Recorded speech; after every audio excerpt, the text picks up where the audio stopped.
Distressed sales spike. Let's have a look.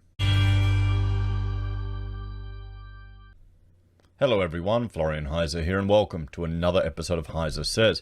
Grab your stein of coffee because we're going to look at an article from realestate.com.au which is discussing a spike in distressed sales in Cairns. Now, I have a lot of viewers from up north, and I can't say I'm at all surprised due to a few things.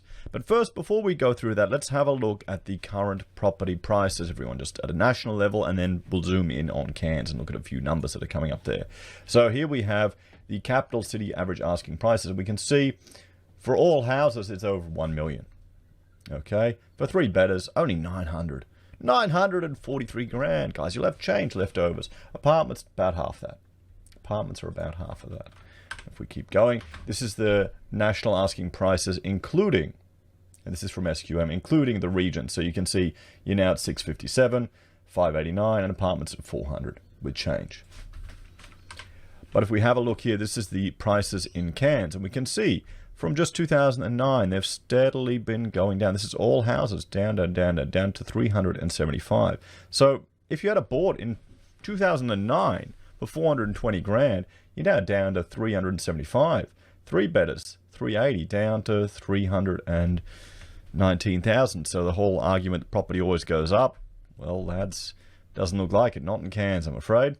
Apartments, you get one for 300 grand, 209, and you've only lost 50 grand on it. Oh no, hang on. Two bedders. Is that a two? Oh, two bedders, 300 for a two bedder. Wow. Down to 239. So, okay. Property prices have been trending down, we could argue. At least the asking prices for property have been trending down. And what do we have here? This is the total property listings as well in Cairns. We can see here you've got under 30 days on the market, it's 30 to 60. Total listings right now in March 2021 was 6,057. And you've got property over 180 days. Now, people are telling me that might be rural property, but you can see it's trending down as well. The listings are not at levels that they have been back in the day. I mean, look at this down here, 2010, not many listings. Now, this is the weekly rents or rental listings, everyone, okay? This is the properties that are listed for rents. You can have a look here. We're, what are we, 574? So we're at low levels of listings. They've trended down for rental listings. We're low levels for sales, and we're low level for renting. Let's have a look at vacancy rates. So vacancy rates, they're down as well. 1.1%, everyone. Look at that. It's 3%, 2% there. So if you could, almost argue that, what would the average be about there? 2? Most of the time it's over 2%, so probably it's higher. So vacancy rates are low, everyone. Look at the GFC spike in vacancy rates. How long it took to filter through. Now, here we have weekly rents, everyone. Actually, I want to go back and forth. Okay, yep. Weekly rents, asking prices. Look at that. All houses, 445. 420 for three bedders. Apartments, 332. So, here's the question. If buying these properties is going down, but rents are steadily going up, could you get some good yields there in Cairns? There's just a consideration, but you can see the challenge for someone renting there. It's getting more and more expensive. And we'll look at another video where renting is just becoming, buying is becoming cheaper than renting. It's becoming cheaper than renting. So let's have a look at government to the rescue. Just the few things I want to highlight here. We've had loan deferrals, guys. This would have limited supplies of property on the market. We'd have trading while insolvent provisions, so company external administrations and personal insolvencies have been down, but it's still been challenging for the tourist areas, guys. They've been, JobKeeper over nearly 9% in Victoria, but a lot of these businesses up in Queensland are dependent on JobKeeper, and remember, these have all been removed now, so we're starting to see the ramifications. From 2020 in November, personal insolvencies were down everywhere, but look at the coast. Look at Queensland, guys. People getting in trouble. So, household liquidity and negative equity. I want to have just a look at some charts from the RBA because, you know, we're talking about Cairns here, and this is the thing with a lot of this property talk. Will real estate agents or people will talk about one area. I think we need to get quite granular with, they'll talk about one area and then they'll play it like it's might affect the whole country. Or people will say, look at Sydney prices going up, and they're living, you know, in a unit that's gotten absolutely no growth, but they just see the total number. So you have to get down to the granular level for how this affects it. I mean, the last house in your street to sell is going to affect the valuation of your property. Happened for us. The one across the street sold for lower, and boom, my property went down.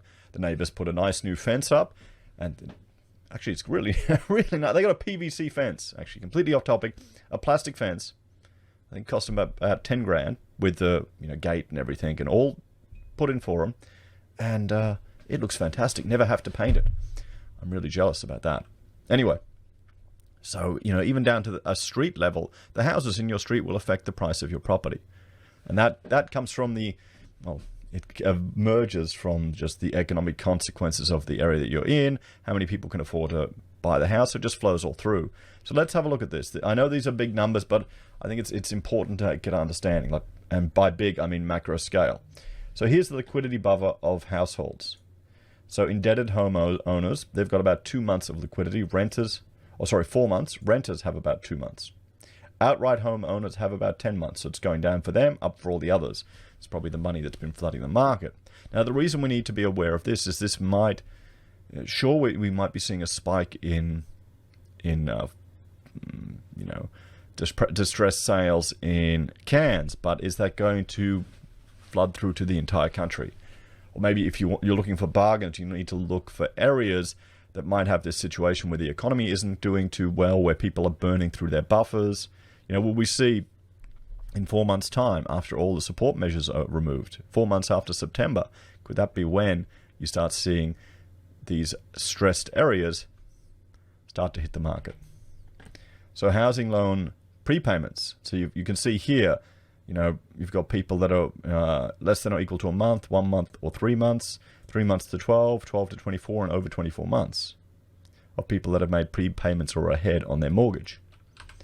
Now, here's housing loans and negative equity. You can see here, and Queensland and WA and NT, that's it. It's all the northern part of Australia, guys. We're the lucky ones that are represented here with this negative equity. But it's going down.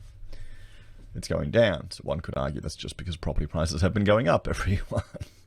And here's the Australian Authorised Deposit Institute's home loan characteristics. So, the distressed sales spike. Let's have a look at this article now with a bit of a perspective on Cairns and the market. So, a spike in distressed sales is starting with Cairns homeowners feeling the pinch in the wake of JobKeeper ending, but experts say there are factors to cushion what could otherwise be a dismal picture. Okay, what factors could cushion it? I mean, it's if you can get some decent yields in Cairns, maybe. You'd hate to have bought in 2009 and believe the property always goes up, because you're not going to see that in Cairns.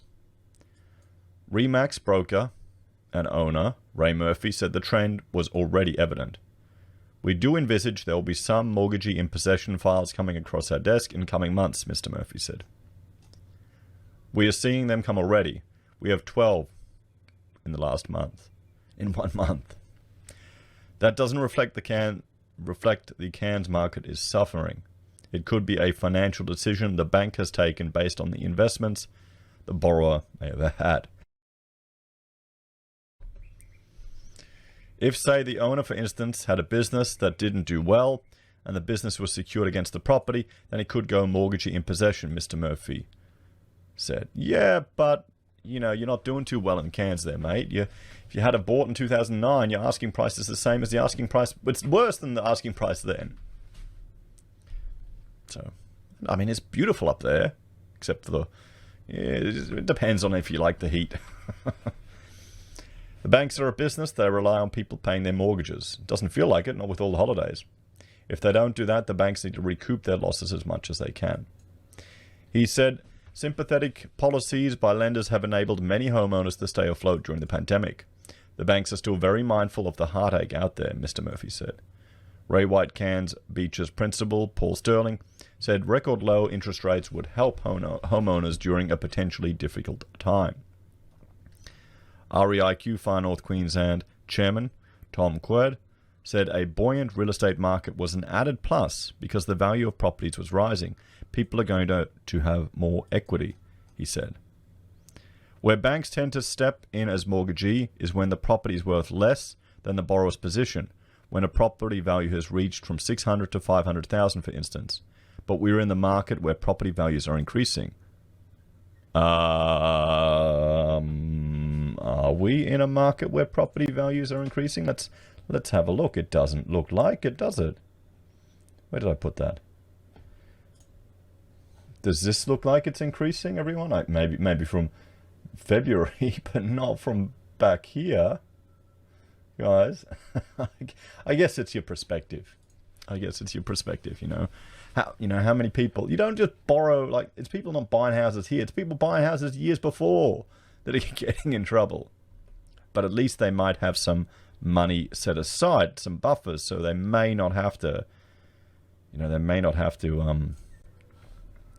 get into such trouble. And with low interest rates, hopefully we'll see fewer people pushed into that position, he said. Cairns Regional Council data showed Cairns had the fourth highest number of local businesses accessing JobKeeper in the state. But the economy is rebounding, with job advertisements in January the highest in 5 years. So, do you think it is? We'll have to see. It's Cairns is dependent on tourism, guys. That's the main thing that's going to be fueling that area. But the economy is, we read that. Steps taken. When a homeowner stops making payments on their mortgage, the lender will recover assets by taking possession and selling the property. Well, they don't always want to do that because it's a pain. This for sale is typically called mortgage in possession. The mortgagee has to take reasonable steps to get a fair price. And if there's anything left over, you might get a chunk of it, if there is. So, the solutions to all of this, guys. What are the solutions? What am I suggesting? As always, we need to get off our property addiction in this country, but I think that's going to be a long-term thing. We need to increase our financial literacy and encourage freedom from debt, and we always need to be skeptical about these things that we're hearing about it. We'll have to see. I can't say anyone would be particularly surprised if Cairns is suffering given the economic situations at the moment. So, thank you all for watching. Please like, share, and subscribe to the channel. If you're a fan and enjoy the content I create here, there are a few ways you can support us. You can join us on YouTube or Patreon. You can support us using any of our affiliate links you can find down below. Amazon, eBay, Independent Reserve, or AussieBroadband. You can help us with our investing and share trading by joining SelfWealth. We'll both get 5 free share trades, and I'm using them. Or Stake, where you can get 1 of 3 US shares. You can also use Independent Reserve if you're a crypto trader. That helps the channel as well. And you can buy merch from HeiseSays. We have pocket squares, handmade here, or stuff from Teespring, mugs and little things. I need to try to source a Stein provider. Finally, you can support us using Gold Pass from the Perth Mint or via PayPal. Thank you for your support, guys. It really helps us with the channel and helps it all go ahead. A little bit of an update of the house that I'm doing, or our renovations that we've got here. I finally removed all the asbestos sheeting. It wasn't, it was just used in external cladding and was just pinned in there with a few nails. It wasn't that bad. But, with asbestos, it's always, you're a bit let's just say I'm overly sensitive to it, because I'm the stereotypical middle-aged dad doing home renovations on a house, and that's what you hear all the horror stories.